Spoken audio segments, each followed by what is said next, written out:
Hey everyone, how's it going? I hope you're doing well. I'm doing well because today we're talking about music. Today we're actually taking a look at the new album from Clowns called Endless. This came out on October 20th on Fat Records. I was provided a review code, so thank you so much to the fine folks at Fat Records. Now, this album, the band's based out of Australia.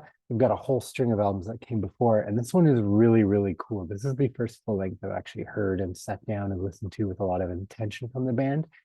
And I'm definitely a fan now. It's the kind of hardcore punk that jumps around genres so much. I feel like it's almost called hardcore punk because that's like the best broad category you can give it. But you've got heavy metal, you've got, a little more even like technical death metal influence now and then in a couple tracks.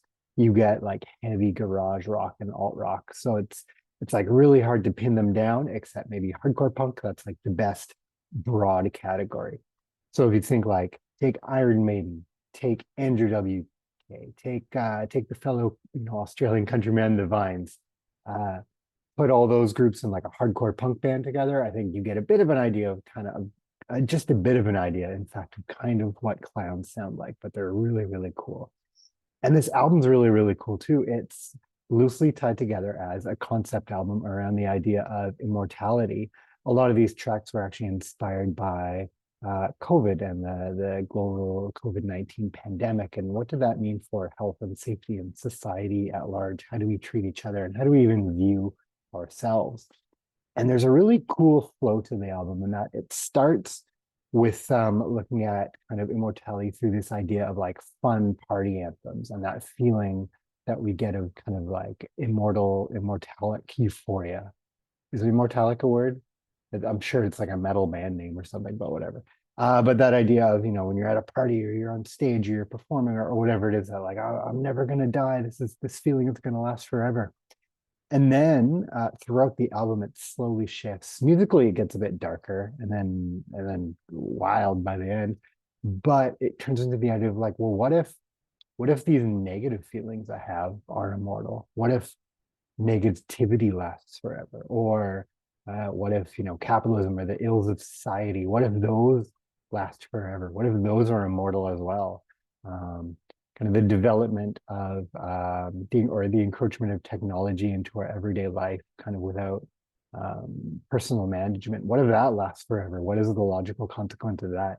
So you get this really cool exploration of the idea. It's not just kind of a very simplistic look of immortality. It explores a lot of facets, and I think there's a really, really cool process to kind of sit down and listen to every idea that the band has to share. Um, there's so many great tracks on here, though. Same thing as a lot of these albums that I've been reviewing lately. You go to write notes down, and you're like, "Oh, I don't know what to do."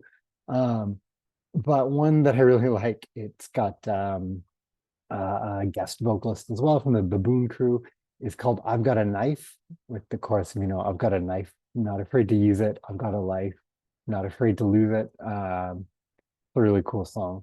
Um, and I think, yeah, so it's categorizing them. So my favorite tracks on the album are tracks 1 to 3. Track 1 is like an opener, so the first proper track. Next 3. Track 1 was obviously an opener. It's like an ambient thing. And then the tracks from 6 to 10. So that's 4, yeah, 6, 7, 8, 9, 10. That's 5. Math.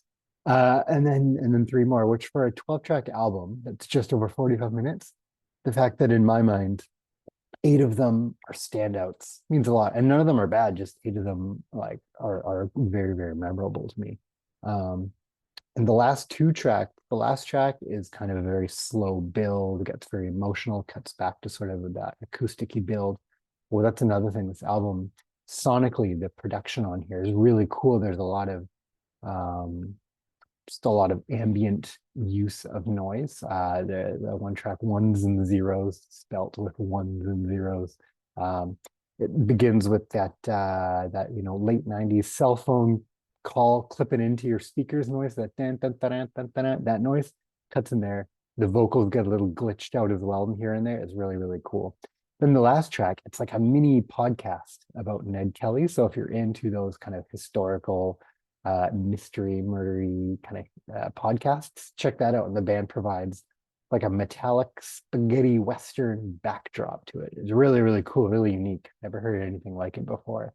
Um, so, check this album out if you're a fan of thrash crossover like DRI or newer bands like Municipal Waste. There's a bit of that on here, but I almost feel like saying if you're a fan of thrash crossover, you will like that because you like all the pieces, all the genre pieces that go into thrash crossover.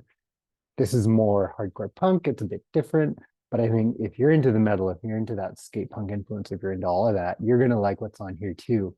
It's powerful, it's aggressive, it's emotive, it's important to hear. It's got a lot going on, and it's worth a listen. It came out with Fat Records October 20th.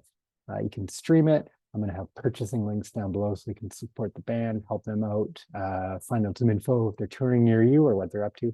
But otherwise, that's it for this morning, and I hope you have a good one because I'm gonna go listen to some Endless.